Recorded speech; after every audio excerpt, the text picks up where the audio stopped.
और बड़ी खबर इस वक्त की आपको बता दें, इस साल भारत नहीं लौटेगा इस्लाम का विवादित प्रचारक जाकिर नाइक। आपको बता दें, जाकिर नाइक पर आतंकवादियों को भड़काने का आरोप है और भारत की जांच एजेंसियां, सुरक्षा एजेंसियां जांच कर रही है उसके भाषणों की। जाकिर नाइक इस वक्त सऊदी अरब में है। आज उसने वीडियो कॉन्फ्रेंसिंग के जरिए मीडिया से बात भी की है और अब यह खबर है कि इस साल भारत नहीं आएगा जाकिर। हमारे साथ जितेंद्र दीक्षित जुड़ चुके हैं। जितेंद्र, गिरफ्तारी के डर से वो नहीं आ रहा भारत, ये कहा जा सकता है क्या? जी नहीं, ऐसा नहीं कहा जा सकता है। आज दोपहर को जाकिर नाइक ने एक प्रेस कॉन्फ्रेंस ली और उसमें उसने ये कहा कि अब वो एक एनआरआई हो गया है और ज्यादातर वक्त वो भारत के बाहर ही रहता है और इस साल उसके भारत आने का कोई इरादा नहीं है। इस साल उसके तमाम कार्यक्रम लगे हैं। फिलहाल वो सऊदी अरब के मदीना में है और वहीं से उसने इस प्रेस कॉन्फ्रेंस को स्काइप के जरिए संबोधित किया था और उसका कहना है कि इसके बाद में उसके और भी कई दूसरे देशों में कार्यक्रम हैं तो वो वहां पर जाएगा और इसलिए उसका इस साल भारत आने का इरादा नहीं है। और जो भी ये खबरें चल रही थी कि वो चंद दिनों बाद आ सकता है, चंद महीनों बाद आ सकता है, ये सारी खबरें गलत हैं। बहुत बहुत शुक्रिया जितेंद्र दीक्षित, जो बता रहे हैं कि अब यह साफ हो चुका है कि जिसकी पहले खबरें थी कि शायद जाकिर नाइक भारत आ सकता है, मुंबई आ सकता है, प्रेस कॉन्फ्रेंस कर सकता है, लेकिन अब इस साल वो भारत नहीं आएगा।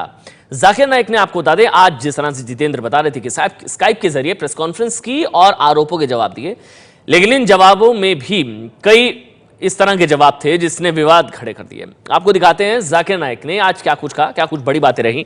लड़ाई के लिए कमांडर के कहने पर आत्मघाती हमला सही है, फिदायीन हमला सही है, यह जाकिर नाइक ने कहा। निर्दोष लोगों की हत्या इस्लाम में हराम है और इसके अलावा मैं शांति का दूत हूं, दुनिया में कहीं भी हमला गलत बताया जाकिर नाइक ने।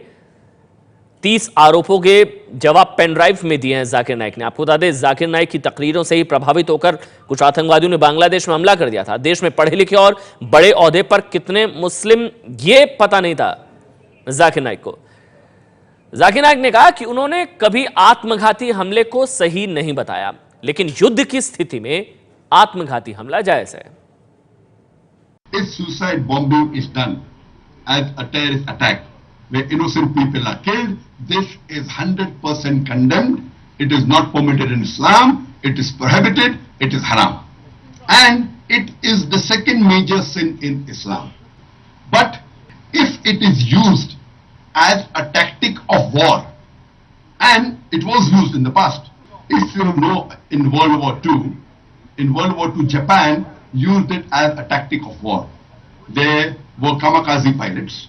What you have to realize that these scholars say that if it is used as a tactic of war, in which the Amir, the head, the leader of the army of the country gives permission that if this is beneficial for the army of that country to win over the enemy as a tactic of war, if someone does it, in these cases it may be permitted. तो अब जाकिर नाइक इस साल भारत नहीं आएगा और युद्ध की स्थिति में आत्मघाती हमले को जायज बताया था जाकिर नाइक ने और खुद को शांति दूत भी बताया जाकिर नाइक ने। Most of the time said that Dr. Zakir Naik in his lecture said that every Muslim should be a terrorist. Imagine if I take that statement and show it on the television saying that this journalist is saying every Muslim should be a terrorist, that means even you are in the firing line. So this is not a fair. It is not at all fair and it is misguiding the people. I am here that if you want any clarification, most of the clarification that has come in the last few days that I could compile has been given in the pen drive that will be given to you inshallah, which has 30 major allegations and the reply to these are there. If any person or any journalist with the unbiased mind, not with the agenda, sees this, he will surely be convinced that I am a messenger of peace and I condemn all terrorist attacks. आपको बता दें, बांग्लादेश के ढाका में जो आतंकी हमला हुआ था उसमें से कुछ हमलावर जाकिर नाइक की तकरीरों से प्रभावित थे और अब जांच एजेंसियां जांच कर रही है जाकिर के भाषणों की।